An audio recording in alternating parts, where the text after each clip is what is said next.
അവസരങ്ങളെ തുലച്ചതാണ് നമുക്ക് പറ്റിയ ഏറ്റവും വലിയ തെറ്റ്.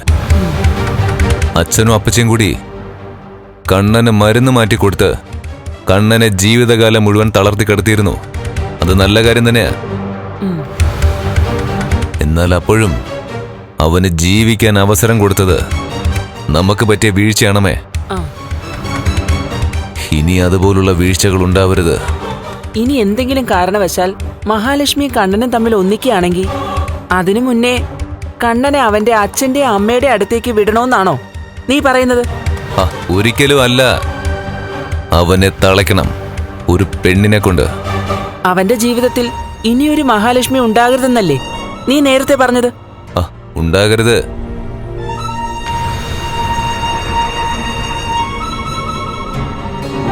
പുറത്തുനിന്നൊരു മഹാലക്ഷ്മി ഇനി അവന്റെ ജീവിതത്തിൽ ഉണ്ടാവരുത്. കുടുംബത്തിനകത്തുള്ള ഒരാള് ആ സ്ഥാനത്ത് വരണം.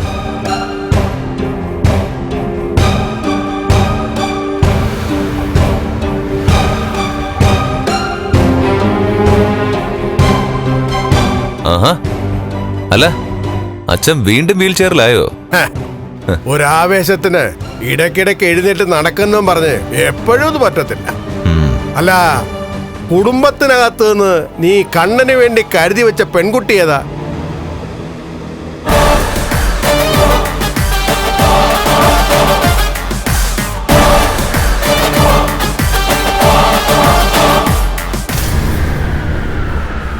ഇവള് തന്നെ, എന്റെ പുന്നാര പെങ്ങള്.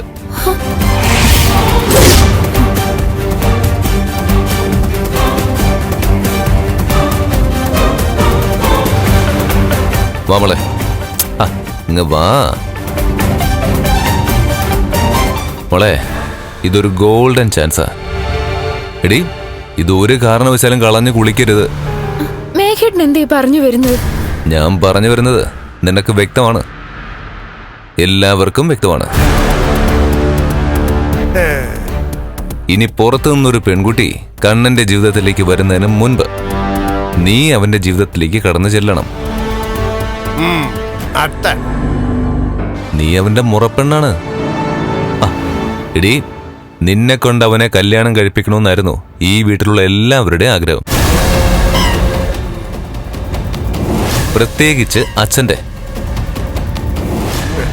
അന്ന് വീൽ ചെയറിൽ ഇരിക്കുന്ന ഒരുത്തന്നെ വേണ്ടാന്ന് നീയാണ് പറഞ്ഞത്.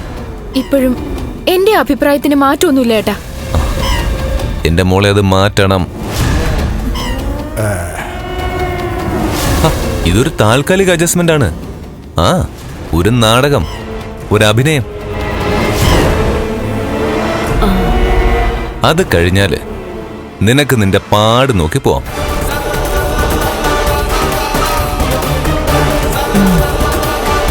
ഇവൻ പറയുന്നതിലും കാര്യമുണ്ട് മോളെ. കണ്ണനെ നീ വിവാഹം കഴിക്കുകയാണെങ്കിൽ നമ്മൾ ആഗ്രഹിച്ച പോലെ അവന്റെ എല്ലാ സ്വത്തുക്കളും നമുക്ക് കിട്ടും മോളെ. എങ്ങനെ കിട്ടുമെന്ന് അമ്മ ഈ പറയുന്നേ? കണ്ണേട്ടന്റെ സ്വത്തിന്റെ പകുതി ഇപ്പൊ മഹാലക്ഷ്മിയുടെ പേരിലല്ലേ?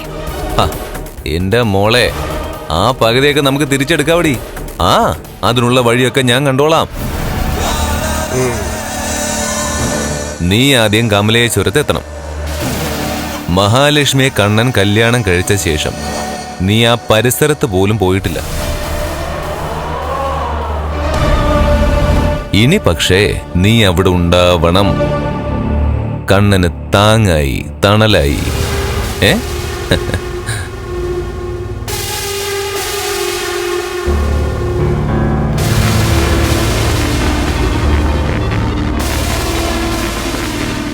അച്ഛൻ എന്തൊന്നും പറയാത്തത്? ഞാനിതൊക്കെ നേരത്തെ പറഞ്ഞതല്ലേ മോളെ. അന്ന് നീ ഇതിനൊക്കെ സമ്മതിച്ചിരുന്നെങ്കിൽ ഇന്ന് നിന്റെ നാത്തൂൻ മഞ്ജു പോലും ഇവിടെ കണ്ടേനെ. മഹാലക്ഷ്മി വന്നുകൊണ്ടല്ലേ ഇവനവന്റെ മുറപ്പെണ്ണിനെ പോലും നഷ്ടപ്പെട്ടത്. അതെല്ലാം തിരിച്ചെടുക്കാൻ വേണ്ടിട്ടാണ് ഞാൻ പറയുന്നത്. മോളെ, നീ ഒരു ത്യാഗം ചെയ്യണമെന്ന്. അതെങ്ങനെ ത്യാഗം ആവൂടാ? കണ്ണന്റെ സ്വത്തെല്ലാം കിട്ടാൻ വേണ്ടി അവനെ കൊണ്ടൊരു താലി ഇടിയിക്കുന്നു. അല്ലാതെ അത് ബലമുള്ള താലിയൊന്നും അല്ല. നമ്മൾ ആഗ്രഹിച്ച പോലെ എല്ലാം നേടിക്കഴിഞ്ഞാൽ ഉറപ്പുള്ളൊരു താലി ഞങ്ങൾ തന്നെ ഒരു പയ്യനെ കണ്ടുപിടിച്ച് നിന്റെ കഴുത്തിൽ ഇടിയിക്കാം. മോളെ, വാ. ദേ, നിനക്ക് തന്നെ നല്ല നിരാശയില്ലേ? കണ്ണന്റെ കണക്കറ്റ സ്വത്തുക്കൾ നമുക്ക് വന്നു ചേരാത്തതില്. ദേ, ഇത് ആ നിരാശയൊക്കെ മാറ്റാനായിട്ട് ദൈവം തന്ന സന്ദർഭമാണ്. അത് നമ്മൾ പുറങ്കാലം കൊണ്ട് തട്ടിത്തെറിപ്പിച്ച അത് ദൈവം നിന്നെന്നെ പറയാൻ പറ്റൂ. ശരി, എനിക്ക് സമ്മതമാണ്.